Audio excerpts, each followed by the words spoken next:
If you're hearing this, you must love horror, science fiction, and weird tales. You can help spread that love by signing up at patreon.com/Lord Blood-Rah. There you can help support the production of Lord Blood-Rah's Wrackin Auditorium, a podcast featuring chilling, old-time radio horror shows best listened to in the dark. Lord Blood-Rah's Wrackin Theater, presenting the best, worst, and wildest horror and science fiction films ever made.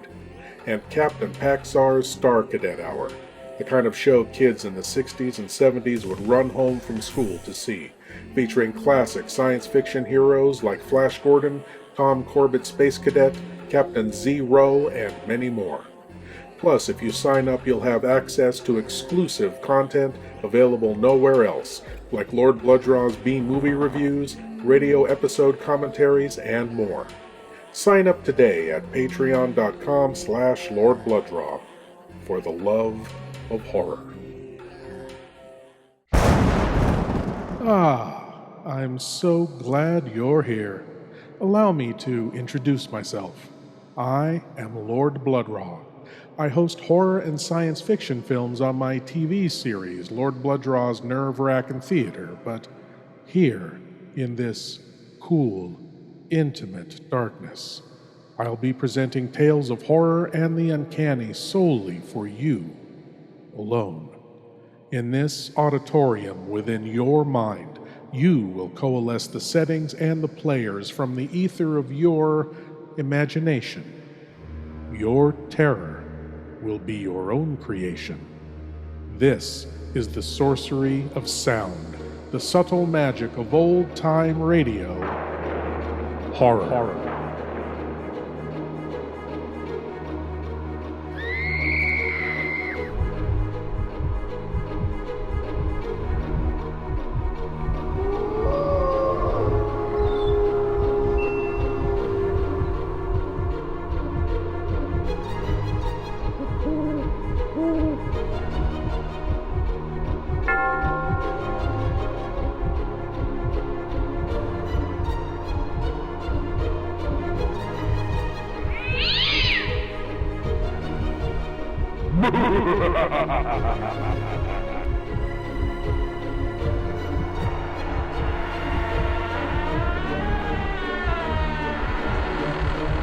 Please leave your eyes at the door.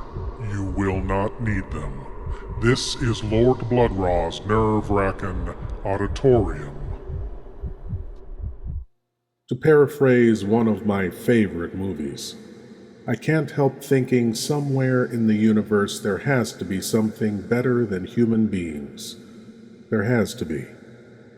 According to this tale, those better beings aren't somewhere in the universe, but here on Earth. From Sleep No More comes the tale Conqueror's Isle. This is Nelson Olmsted. Sleep no more.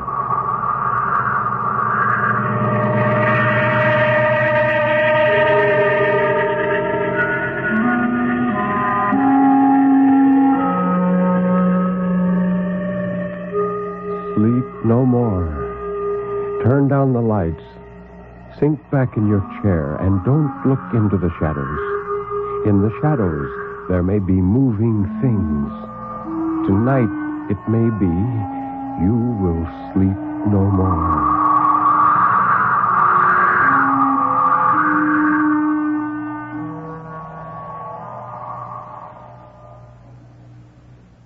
Good evening. This is Ben Grauer introducing tonight's Tale of Terror, told by Nelson Olmsted on the National Broadcasting Company's presentation of Sleep No More. The story of terror can be as simple as a sheeted ghost rattling chains. It can be a complex and hidden world of horror, lurking in such unholy dimensions as only the dead and the moonstruck can glimpse. Or it can be those terrible, fathomless shadows which lie buried deep in the primitive mind of civilized man. And for this evening, well, Nelson Olmsted, tell us about this evening's story. The story tonight, Ben, is one of the strangest adventures you've ever heard. The tale of a Navy flyer marooned on a small Pacific island. It's called Conqueror's Isle by that master of suspense, Nelson Bond. Very well, then. Let's listen while Nelson Armstead tells us about Conqueror's Isle.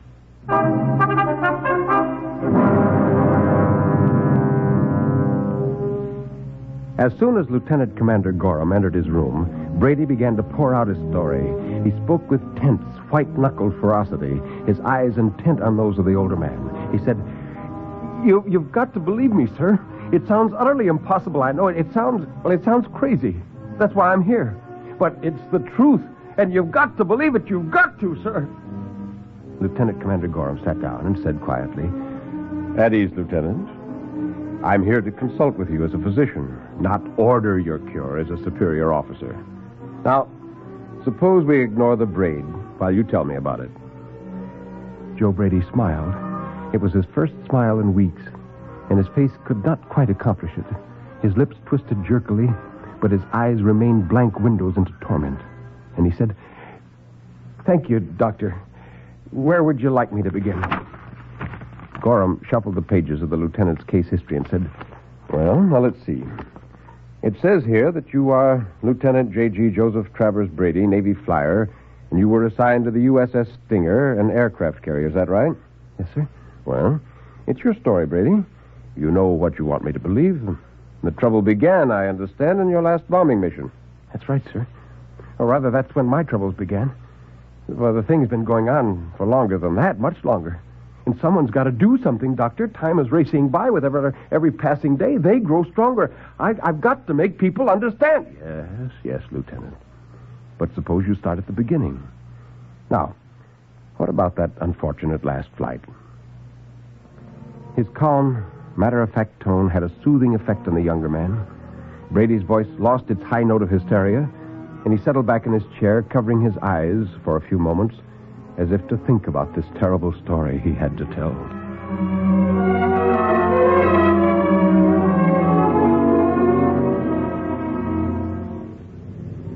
Well, sir, we accomplished our mission and started home to the aircraft carrier, and we were cruising the South China Sea when, well, all of a sudden we discovered we were losing elevation like crazy. One of our winged tanks was spraying gas all over the South China Sea.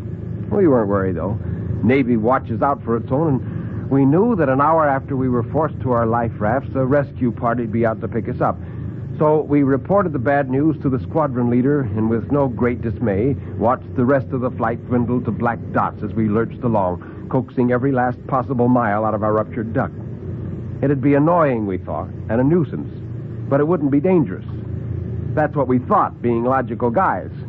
But in the South Pacific area, you can toss logic and reason right out the window.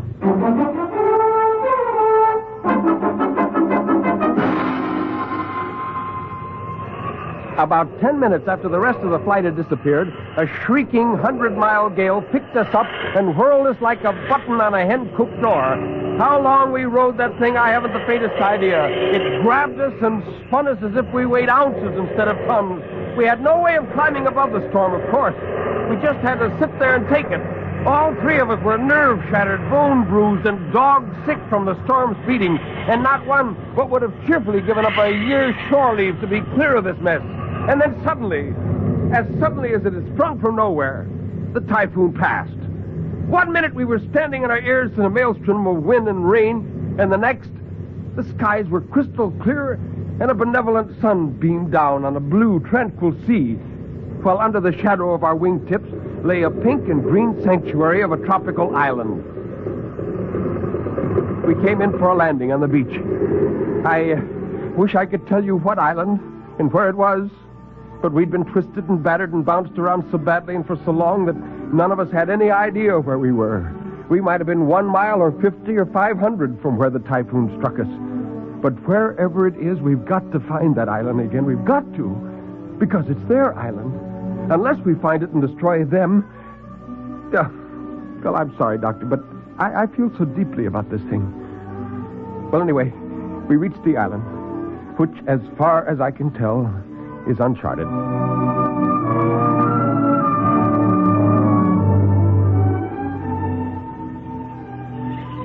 A few minutes after we'd landed, we heard a cheerful hail and looked up to find a white man approaching us from a wall of tropical foliage that spanned the beach.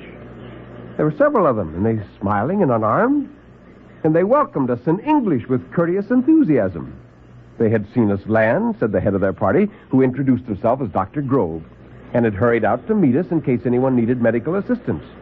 Well, I assured him that we were all right, and that we needed only food and rest and a means of communicating our whereabouts to our comrades, who by this time were undoubtedly fanned out over half the South Pacific searching for us. And then Dr. Grove said, "Food and rest you shall have. As for the other, well, those things take time in this primitive country, but we shall see. We shall see." "Well, we have a radio in our plane," I began. But Jack Cavanaugh, our radio man, shook his head at me and he said, "No, we did have, Skipper. It just went out as we sighted the island. Must have got wanged about a bit in that storm." "But you can fix it?" "I suppose so, if it's nothing serious. I'll tell you better after I've had a chance to look it over." "Of course," nodded Grove. "But in the meantime, I hope you'll accept our humble hospitality. We don't have the pleasure of entertaining you guests here very often. It'd be good to chat with all of you. If you will follow me, please." Well, there was nothing else to do, like sheep being led to the slaughter. Blindly, trusting without a struggle, we followed them off the beach into a winding jungle path. It was Jack Cavanaugh who first intimated that there might be something wrong about this setup. Even he didn't really suspect anything. He was just puzzled. He wondered aloud as we pushed forward. "Where from? I don't get it." You don't get what?" I asked him. "That Grove character. He said they saw us land.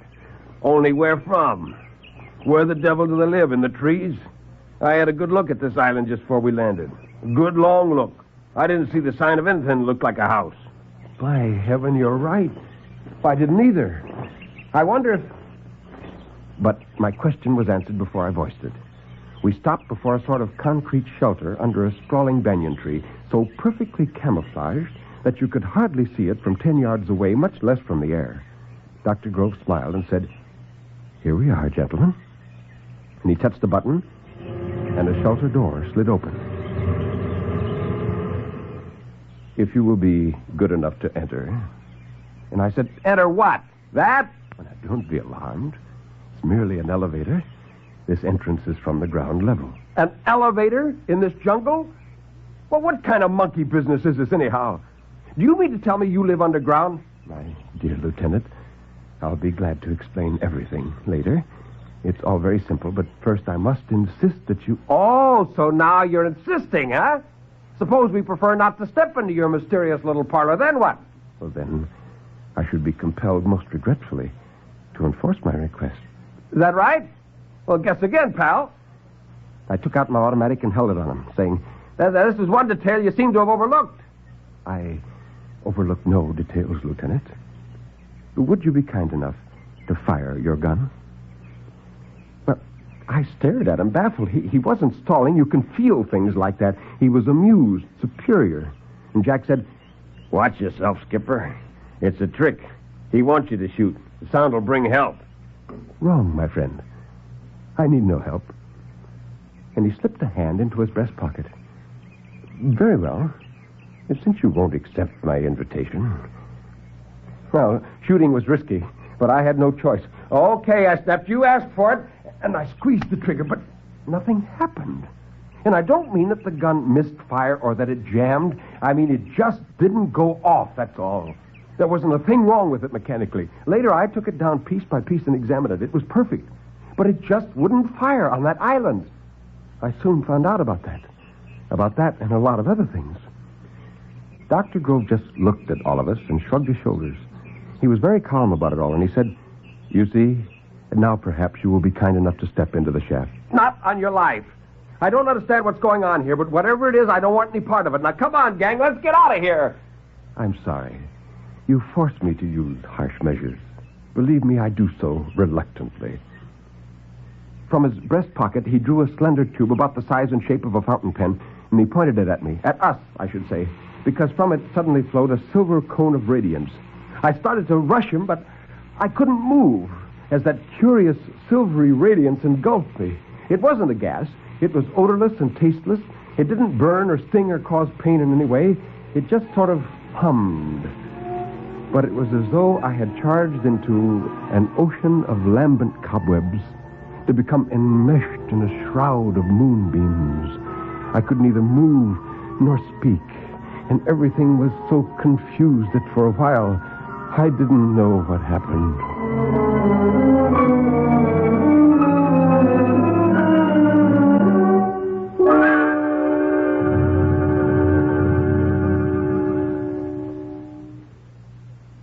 It must have been just a short time later that I felt hands lifting, carrying me. They felt, well, how can I explain it? They felt far away. I could see, but only straight ahead of me. I couldn't move my eyes. And then I sensed, rather than felt, the motion of our swift descent. Dr. Grove leaned over me, thrusting himself into my line of vision, and he said, "I'm sorry, Lieutenant. I sincerely regret having had to inconvenience you. But you see, firearms won't work on this island. No explosions of any kind are permitted, unless by special arrangement. We have means of hampering your primitive mechanical devices. That's why your gun didn't fire, and why your radio will not operate." I was filled with 1,000 questions, but I couldn't ask them. Then the sensation of movement stopped. I heard the elevator door slide open, and our captors lifted us again, and I saw the metal ceilings of long, well-lighted corridors and heard voices proclaiming the presence of many more persons in these subterranean vaults. And then our journey continued through a maze of clean, gleaming metal corridors until finally I was carried through a doorway and placed tenderly on a cot. A light covering was thrown over me. Its pleasant warmth made me realize how weary I was. I couldn't close my eyes, but the lights were dimmed slowly, and at last, in utter darkness, I forgot my troubles in sleep.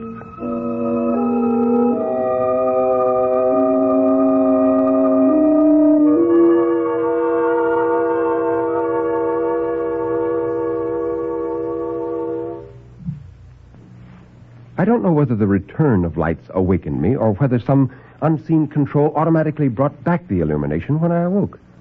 At any rate, I roused from my slumber to find the room bright again. Even more important was the fact that I could move. I leaped from my cot and sprang to the door on the other side of the room, but as I had expected, it was locked. So I gave it up, for the time being, any idea of attempting to escape, and I set myself to studying my surroundings. For one thing, I was alone. Apparently, our captors had assigned each of us to a separate chamber. This one was Spartan in its simplicity. 4 walls of a dull, gray metallic substance I could not immediately identify. A cot, a chair, and a desk were the only furnishings. What amazed me most was that there were no lighting fixtures. I looked in vain for any source from which originated the pleasant, unflickering illumination that flooded the room. I found nothing. The flow of light was constant, and oddly enough, there were no shadows. I think that's when I started to get frightened. I don't mean flabby-lipped or knock-kneed scared, but cold and awed and numb, like, well, the way a trapped rabbit must feel. Suddenly, desperately, I needed the reassurance of my comrade's presence. I raised my voice and shouted. There was no reply. The impassive walls should have echoed the panic of my voice, being metal. But like everything else in this strange place, it behaved unnaturally. It absorbed the sound, sopping it up as a sponge absorbs water. I shouted again and again, and then suddenly I heard the faintest sound behind me, and I whirled. Dr. Grove was stepping through the wall. Now, you must understand me here. I said through the wall, not the door. The door was in front of me, but Dr. Grove stepped into my cell through the solid metal wall. I know you're going to say that such a thing is impossible. To us, it is. To them, nothing is impossible. Nothing. Well, as I was saying, Dr. Grove stepped through the wall, and strange as it may sound, in that moment my panic ended. Oh, I still feared, yes, but I feared as a man fears a god or a demon. I looked on him with awe, knowing him to be as far above and beyond me in the life scale as I am superior to a dog or a beast of burden. So it was we talked, not as man to man, but as man to a lesser creature. And I was the lesser creature. He was the master. I was the serf. And he told me many things. Has it ever occurred to you, Doctor, that we humans are an egotistic race? Our Darwins and our Huxleys have told us that we are the product of a steady, progressive evolution, an evolution that started in primeval slime and has gradually developed to our present proud and self-proclaimed status as Homo sapiens, intelligent man. But Perhaps we're not so intelligent as that. There dwells upon Earth today a race representing the next step in man's progress. A people to whom our thoughts are as immature and elementary as the prattling of infants is to us. They begin where we leave off. The hard-won learning of our best brains is theirs intuitively. They sense what we must study. And what they must study, we can't even begin to grasp. They are the new lords of creation, not Homo sapiens, Homo superior. Now, how they came to be, that's one thing even they don't know. There's a force called mutation, which you, as a doctor, must understand better than I. By mutation, a white rose appears among the red, and the white rose breeds true from that time on. The new men are mutants. They, or the first of them, were born of normal parents, but from the cradle they sensed that they were different. Having a telepathic instinct, they were able to discern their brothers in a crowd or even over long distances, and they banded together. Long ago, how long, Dr. Grove didn't tell me, the new men decided they must isolate themselves from us. It was a logical decision. They had no more in common with us than we have with our pets, our dogs and cats. So they sought this secluded island in the Pacific far from lesser man's civilization, and they went underground to escape detection. And there they live and study and learn and wait with infinite patience for the day when they must emerge and take over the world which is theirs by inheritance, even as Homo sapiens took it over from his beetle-browed forebear, the ape man. Oh, Dr. Grove explained it this way. He said, you see, we are few in number, but we increase with each passing year. Some are born here, and others come from four corners of the earth, and soon we will be many enough and strong enough to accept the responsibility of government of all the earth. You mean destroy man and claim the entire world for yourselves? Oh, well, how little you understand us, you humans. Do you destroy the animals of the field just because they're not your intellectual peers?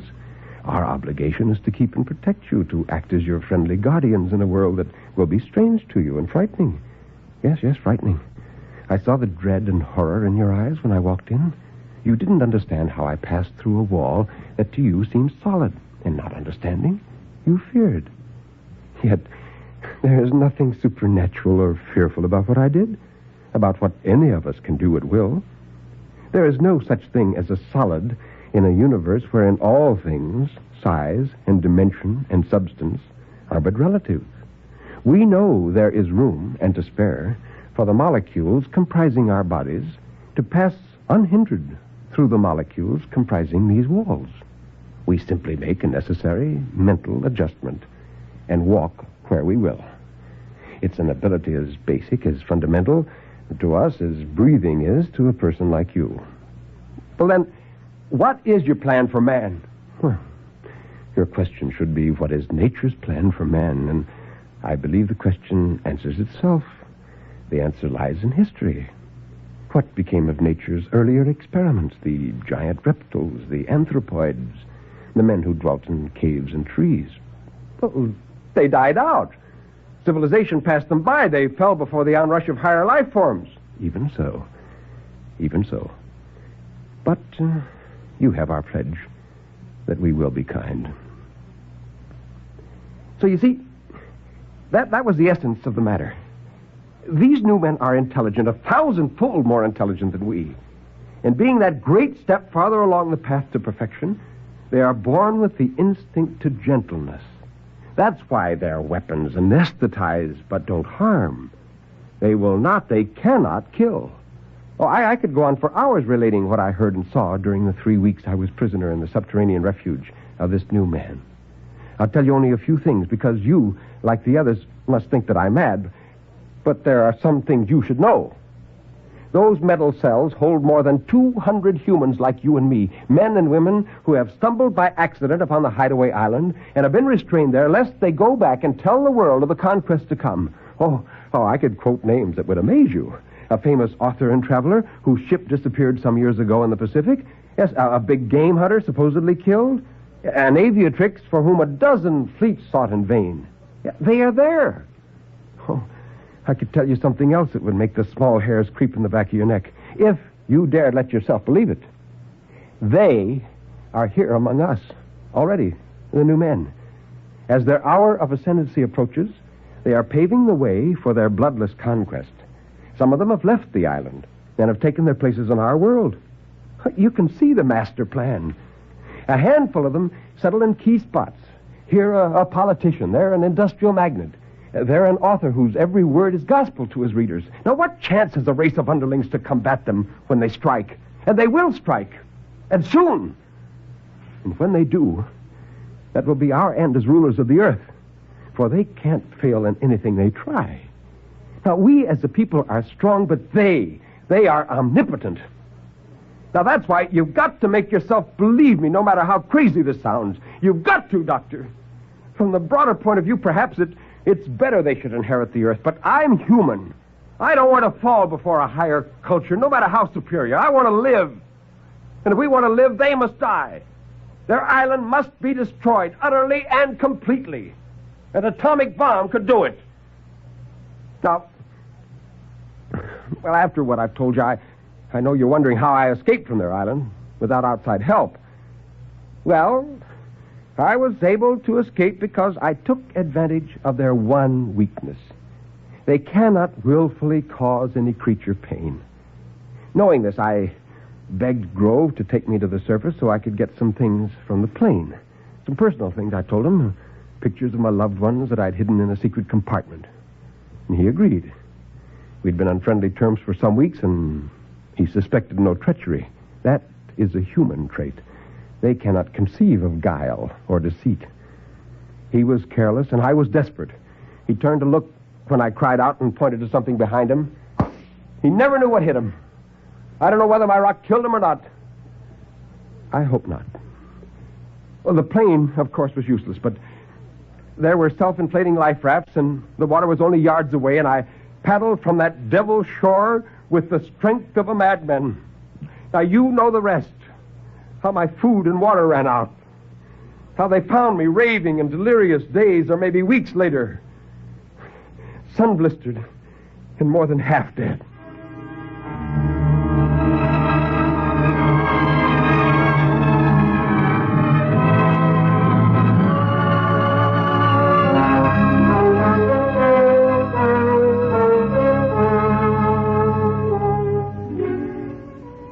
Dr. Gorham nodded and quietly closed the memo book in which he had scratched only doodles. Brady sat in his chair as if exhausted from the memory of his experience. Well, Lieutenant, said Dr. Gorham, it's been a pleasure listening to your story. Brady looked at Dr. Gorham for a moment and said, You don't believe me either, do you? Well, I'll make a report to my superiors. Please be patient and try not to worry. Good day, Lieutenant. Oh, go to the devil. Oh, go to the devil. The doctor gazed compassionately at the young man for an instant, shrugged, and left the narrow chamber. Outside, another medical officer greeted him. Ha there, Gorham. You talked with him. Well, what's your verdict? Gorham touched his forehead. A clear case of persecution mania. An amazing form. So I've never heard a tale so complete and logical, but, well, do what you can for him. I'm afraid he's going to be here for a long time. Perhaps for as long as he lives. Turned loose, he might be dangerous. Yes, it's tough. A nice boy, too. But it does nasty things to a man floating for weeks in a life raft. He was the only one of his crew to survive. Well, Doctor, will you have lunch with me? Oh, no, thank you. I've got to run along. I have to turn in a report and a recommendation on this case. Of course. Well, I'll see you later, then. The other medical disappeared down the spotless corridor of the mental ward. Gorham pondered briefly, orienting himself. He was in the west wing of the hospital, facing the street. His car stood at the curb just outside. He was very busy. There was so much work to be done, so much. And if he walked through the anteroom, some fool was sure to delay him and drag him into a long-winded discussion. He didn't feel a bit like talking. He wanted to get out of this place and forward his report that the Brady case was closed, that there would be no more trouble from that source. He glanced swiftly up and down the corridor. There was no one in sight. His senses told him the street was also deserted. There was no danger of his being seen. So, Dr. Gorham turned and walked quietly through the wall.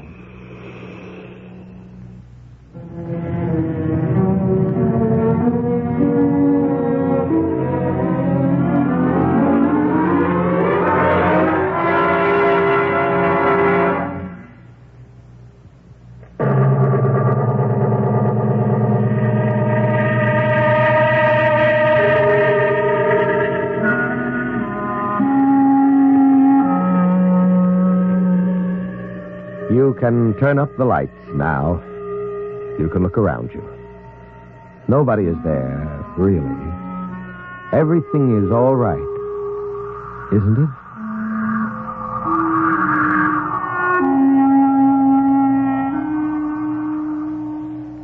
Step over here, Nelson Armstead, and tell us about next week's story. Well, next week, Ben, we have two stories. One is a classic tale of terror by W.F. Harvey called August Heat. The other is a fantasy by Nelson S. Bond with the strange title, Mr. Mergenthorker's Loblins.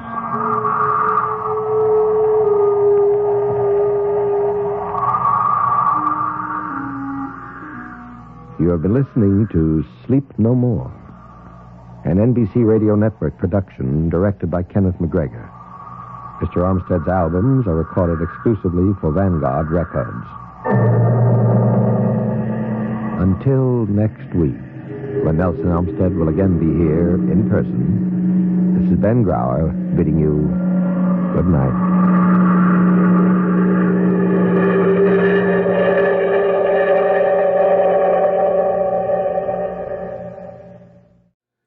Beings with no physical limitations, vastly superior to human beings, but with a desire for peace and an instinct to do no harm. Would it be so bad if such beings took charge of our world, looked after and cared for the human race? Does absolute power corrupt absolutely?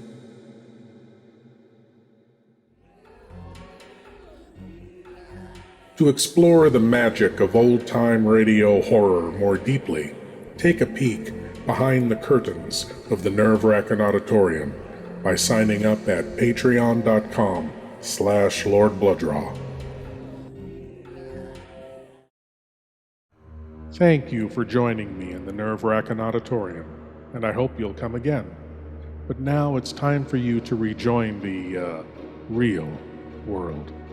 I am Lord Blood-Rah, and I'll be waiting here for you in the shadows of your mind until the next time you seek the darkness. Good night.